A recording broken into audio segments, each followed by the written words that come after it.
So black clover का latest chapter number 362 release हो चुका है फाइनली। ये चैप्टर बहुत खास इसलिए था क्योंकि इसमें काफी सारे अनएक्सपेक्टेड मूवमेंट थे, और ये क्या क्या थे वो तो मैं आप लोग को ऑब्वियसली चैप्टर के रिव्यू में बताऊंगा ही। सो गाइस बिना किसी देरी के मैं वीडियो शुरू करना चाहूंगा। So guys my name is Himesh, you are watching super rises. Without any further ado let's roll the intro.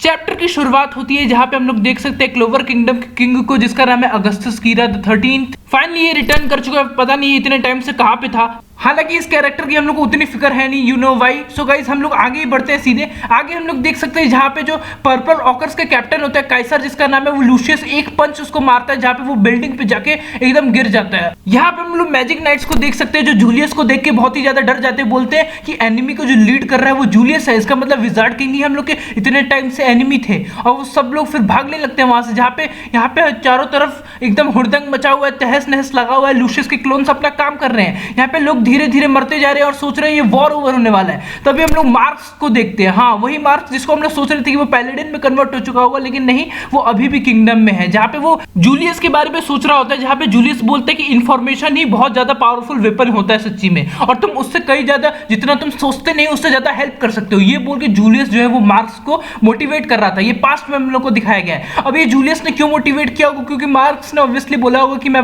लड़ाई में किसी काम का नहीं हूं, मैं आपके किसी भी काम का नहीं आ सकता। तो जैसे यामी ब्लैक बुल्स को मोटिवेट करता है, वैसे ही जूलियस ने मार्क्स को मोटिवेट किया होगा, बोला होगा कि इंफॉर्मेशन ही बहुत पावरफुल वेपन होता है। ये सब करके आगे हम लोग देखते हैं कि मार्क्स जो होता है वो पूरे किंगडम में मैसेज पहुंचा रहा होता है कि विजार्ड किंग की जो वो बॉडी है वो किसी एनिमी ने पोजेस कर ली है, और सब लोग जानते हैं कि वो पावर बहुत ही ज्यादा खतरनाक है, और वो हम लोग का अभी तक का सबसे ज्यादा पावरफुल एनिमी है। मार्क्स ये भी बोलता है कि ये जानते हुए भी कि ये हम लोग का मोस्ट पावरफुल एनिमी है, फिर भी यहाँ पे कई सारे ऐसे लोग हैं जो अपनी जान को गंवा रहे हैं और इस कंट्री को प्रोटेक्ट करने के लिए कुछ भी कर सकते हैं। और उसमें से एक जो है उसने तो अभी जस्ट ऑलमोस्ट विजार्ड किंग को एक बार हरा ही दिया था। और आप लोग ये सब जानते भी होंगे कि मैं किस इंसान की बात कर रहा होता हूँ। बेसिकली यहाँ पे यूनो को विजार्ड किंग का दर्जा देने के लिए पब्लिसिटी चला रहा होता है मार्क्स, और यहाँ पे साथ में मिमोसा भी ज्वाइन करती है, जो बोलती है कि मैं रॉयल फैमिली से मिमोसा हूँ। उसने बेसिकली रॉयल फैमिली का नाम इसलिए लिया होगा ताकि लोग जो है वो बातों को ज्यादा सीरियसली लें और सोचे कि हाँ यहाँ पे जो भी चीज चल रहा है, कम्युनिकेशन चल रही है, वो लिटरली सीरियस चल रही है।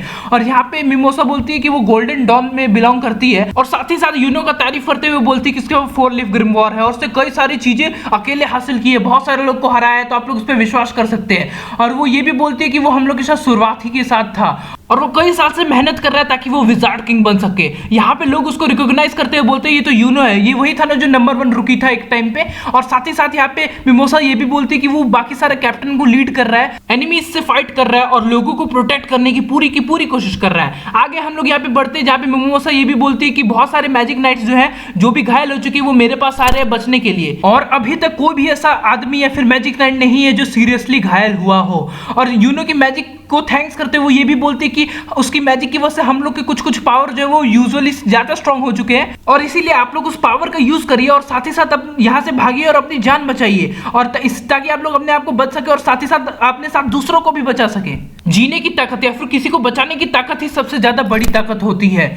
और वो साथ ही साथ आस्था को याद करती है और सबको बोलती है प्लीज डोंट गिव अप। यहाँ पे मिमोसा का स्पीच काफी ज्यादा मेरे को बढ़िया लगा, और ये भी देख के अच्छा लग रहा है कि वो गोल्डन डॉन को भी अब अच्छे से सपोर्ट कर रही है। आगे जाके हम लोग देखते हैं कि यहाँ पे फाइनली मैजिक नाइट्स जो है वो बहुत ही ज्यादा मोटिवेटेड फील होते हैं। अचानक से हम लोग यहाँ पे अनएक्सपेक्टेड रिटर्न देखते हैं सेके का, जो यहाँ पे फाइनली आता है और वो बोलता है कि मैं एनिमी से भिड़ता हूँ, तब तक आप लोग यहाँ से भागिए। और यहाँ पे सेके जो है वो अपना एक ब्राउन्ज मैजिक यूज करता है जिसका नाम है सुपर सेके मैग्नम कैनन बॉल। ये आप लोग को फर्स्ट एपिसोड में तो नहीं, लेकिन शुरुआती ब्लैक क्लोवर में जरूर याद होगा।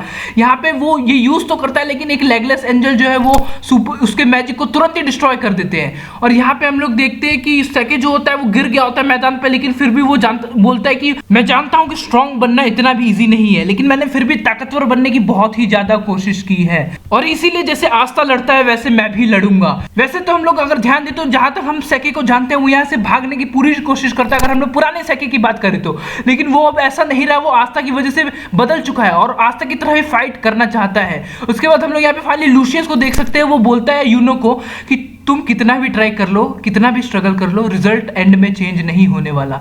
और यहाँ पे हंस के बोलते हैं अच्छा ऐसा है क्या। और यहाँ पे हम लोग फाइनली देखते हैं कि क्लोवर किंगडम से सीन फाइनली चेंज होता हुआ, जहाँ पे हम लोग आगे बढ़ते हैं और फाइनली हम लोग देखते हैं लैंड ऑफ द सन में आस्था जो है वो रियू की बात कर रहा होता है और बोलता है सब लोग कहाँ है अभी। तो यहाँ पे रियूआ जो होता है वो बोलता है कि अभी वो लोग अभी जस्ट तैयार ही हो रहे होंगे अपना मैजिक यूज करने के लिए। अचानक से रियो बोलता है अरे मेरे को ये कोई इंसान दिखाई दे रहा है अचानक से। उसके बाद जैसी वेनेसा मैजिक को फाइनली यूज करने वाली होती है, अचानक से हम लोग देखते हैं कि उनके मैजिक में कोई इंटरप्शन कर देता है, बड़ा सा धमाका होता है जहां पे हम लोग डमनेशियो को फाइनली देख सकते हैं। और यहाँ पे हम लोग देखें तो डमनेशियो बोलता है यहाँ पे कि for destroying the world order I shall deliver justice on to your evil. और यहाँ पे चैप्टर खत्म हो जाता है फाइनली। अब हम लोग को चैप्टर डिस्कशन की तरफ आगे बढ़े तो हम लोग को ये जानना पड़ेगा कि डमनेशियो यहाँ पे आया क्यों।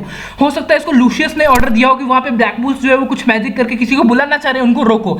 अब हालांकि ये बात है कि इसका मतलब उसको पता होगा कि आस्था कहीं ना कहीं अभी भी जिंदा है या फिर कोई ना कोई गड़बड़ी है, और उसको ये पता भी क्यों ना हो क्योंकि उसने अभी वहां पे 3 पैलेडिन्स भेजे थे और वो 3 पैलेडिन्स अभी तक वापस नहीं आए, यानी किसी ने तो उनको मार दिया। यानी ये लूशियस बात जानता है, इसलिए ब्लैक बुल्स को वो रोकने की वहां पे कोशिश कर रहा है। और यहाँ पे ये भी देखना कि रियो जो है वो पक्का डमनेशियो की बात कर रहा था ना कि किसी और की बात कर रहा था, क्योंकि हम लोग मांगा ब्लैक क्लोवर जैसे मांगा में देखते हैं कि यहाँ पे कुछ और के लिए मैसेज छुपा होता है, हिडन होता है, लेकिन हम लोग को कुछ और ही दिखा दिया जाता है। ठीक है, तो हो सकता है कोई और की वो बात ही कर रहा हो। लेकिन साथ ही साथ हम लोग और चैप्टर रिव्यू के बारे में बात करें तो यहाँ पे हम लोग देख सकते हैं कि यूनो अभी खत्म नहीं हुआ है, साथ ही साथ अभी उसमें और लड़ाई बची हुई है। और साथ ही साथ जहाँ पे हम लोग को लग रहा था कि यार ये मांगा अचानक से इतनी फास्ट क्यों मूव कर रही है, तो अभी ये फास्ट नहीं, वापस हमने ओरिजिनल पे आ चुकी है, जहाँ पे फाइनली मिमोसा भी रिटर्न कर चुकी है, जो कि मैंने पिछले चैप्टर में कहा था कि देखते हैं मिमोसा कब रिटर्न करती है, और फाइनली इसी चैप्टर में रिटर्न कर चुकी है। अब हम लोग को देखना है कि आस्था कैसे वापस आएगा और मोर इंपॉर्टेंटली डमनेशियो कैसे हारेगा ब्लैक बुल के द्वारा। क्योंकि अगर हम लोग डमनेशियो को डिजाइन देखें तो साफ साफ हम लोग देख के बता सकते हैं कि ये हो ना हो पक्का सुप्रीम डेविल है। अब ये कौन सा सुप्रीम डेविल है हम लोग को ये नहीं पता, क्योंकि हम लोग को ये ऑब्वियसली अगले चैप्टर में जो इस हिसाब से वो पावर यूज करेगा उस हिसाब से हम लोग को पता लगेगा। और इसको देख के साफ साफ पता ये भी लगता है कि लूशियस का जो माइंड में जो प्लान चल रहा है वो कितना डिटेल्ड व्यू में चल रहा है, उसने हर चीज प्लान कर रखा है। अब मेरे को बस खाली ये देखना है कि एड्रा मेलेक के लिए क्या प्लान किया गया है। तो गाइस मैं ये भी सोच रहा था कि रीजन 7 का क्या होगा, वो लोग क्या क्लोवर किंगडम नहीं आना चाहते, क्योंकि फिलहाल तो हम लोग उनको नहीं देख पा रहे हैं। हो सकता है जब आज तक क्लोवर किंगडम जाएगा तो किसी तरीके से उनको रीजन 7 की जरूरत पड़ेगी और वो लोग वापस रीजन 7 क्लोवर किंगडम में आएंगे। फिलहाल हम लोग को देखना है क्या होने वाला है। आप लोग को ये चैप्टर कैसा लगा कमेंट सेक्शन में बताना, और इसके साथ कोई थ्योरी भी हो तो आप लोग कमेंट सेक्शन में बता सकते हो। ये वीडियो कैसा लगा इसको कमेंट सेक्शन में जरूर बताना। मेरी भी इस वीडियो को लाइक करना, इस चैनल को सब्सक्राइब करना, और बहुत ही अच्छा लगे तो इस वीडियो को शेयर भी कर सकते हो। मैं मिलूंगा आप लोग से नेक्स्ट वीडियो में। So guys my name is Himesh, you are watching super rises. Thanks for watching my video rise above all.